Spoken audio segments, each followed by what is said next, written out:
guys, and welcome back to part 2 of the Dream Garage build.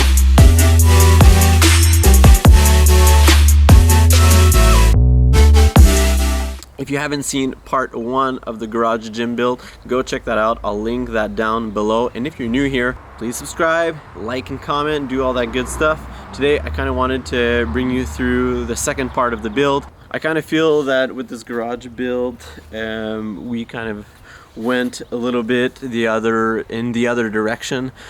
I started by placing everything where I wanted it to be in the gym. So I started designing the gym before even starting to design the sizing of the garage we wanted.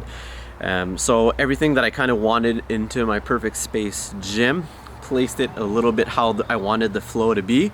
And from there, that kind of dictated the size we needed. Unfortunately, later along the road, we weren't able to go with the fully size that we imagined. Obviously, sometimes bigger is better, but in this case, we wanted it to be a minimalist gym. It still is a home gym. Even if I'm going to be doing some personal training, little gatherings when we'll be able to. I still wanted it to be something that's home and not too commercial either, so we have to keep that in mind, but kind of went into that direction.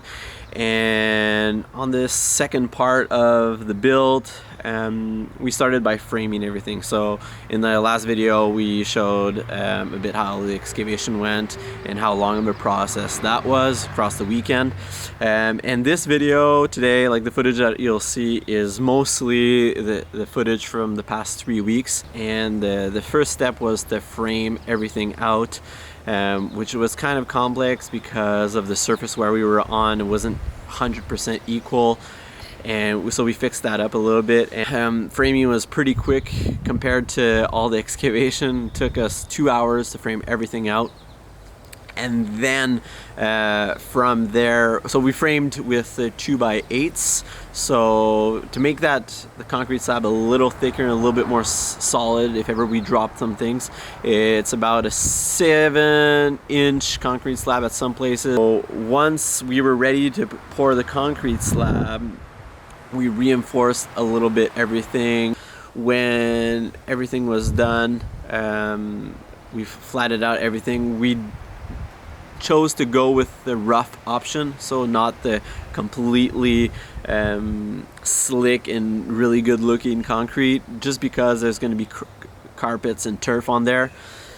So made that done. Starting from there, every day after that, for the 7 days after that concrete was poured, I had to go and wash the concrete slab 2 times a day just to make it a little bit more solid and make it cure better. It's not 100% necessary, but I kind of want to put all of my chances on my side and didn't even ask myself the question. I just poured some water on that concrete slab every single day, twice a day. It was pretty excessive with it, but I really want it to be solid and don't want to have problems in the future. So from now, we're just waiting to put those walls up and get the project a little bit more visual compared to right now, because as it for now, we only have a slab and we have a good idea of like the new sizing and how it's going to be. So from the starting plans, what has changed? So 2 feet shorter. So instead of being 20 feet long, it's going to be 26 feet long. Our windows changed, so we were supposed to have 2 windows, but it was super hard to get windows at this time with COVID. So we actually found a big window on Marketplace, which was used, and that was such a good deal just because it was somebody that was changing that window for a door where they live, so outdoor door. So we got that window for a pretty cheap price, and it was almost brand new. And what was complicated as well is because our garage door is black, so our door and our window had to be black if we wanted it to blend in very right. Some of you may say to me that it doesn't matter, you could have white windows with a black garage door, but we really want this garage to have a visual look. We kind of want to make a statement with this build, and the fact that all black was really our initial plan. We just didn't know at the beginning of this design that it would be this complicated finding black doors and windows. grab that door for the price from last year, so that was a good deal as well. But anyways, the window, that's what we changed from the initial start, so one big window instead of two medium ones. So I restarted doing the design. So my initial design of how I wanted everything to be laid out in the gym kind of changed. So I redid my design. I always use the Rogue Fitness Zeus design system, just because you can have pretty much any piece of gym equipment in there and see how it's going to look and how it's going to flow. What we have to keep in mind is we are also having our mountain bikes in the entrance and skis for the winter, so that's like kind of a dedicated space that haven't changed, but the new design is kind of even better than what I thought initially, and it's even more minimalistic. I got out two pieces of equipment that I initially wanted. I don't know if in the future I'm going to want those, and that's the reverse hyper and the GHD sit-up. I think there's other options I could use for that, or maybe I'll kind of order it if I see that there is quite some space in there. I just kind of want to live in it and test it out and see how it does. So two of the things that I'll need to buy of more equipment that I don't have at the moment is a treadmill and a skier. Those are two main equipments that take a lot of space that I want in there, and a rope. So a rope to do rope climbs. That is kind of the three essential things that I want to add into the gym. Everything else I have it, so it's not that much of a hassle.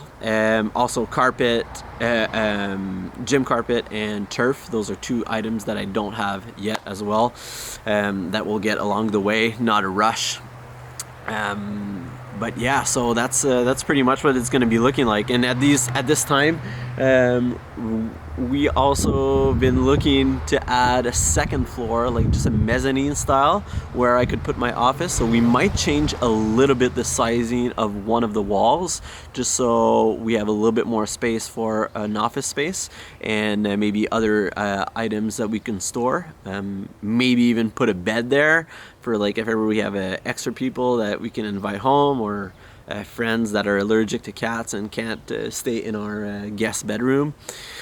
So yeah, so that's the plan. So that's pretty much it for this little part. I don't know how many series there's going to be. I have a feeling that there's going to be a lot, so stay tuned, and don't forget to click on that notification bell so you get notified onto any other videos along the way.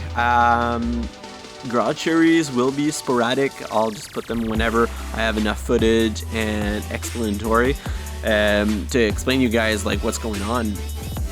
Every time I'm in the build and I'm doing all these different steps, I don't have much time to talk around. The guys are moving so fast; they're really quick during the process. So I just feel that there's not much time to explain what we're doing from there. So I kind of want to get that done and do this kind of like sit down with you guys and explain to you what's up. So that's what's up, and yeah, so thanks for watching, and stay tuned for more. And until then, have a good one.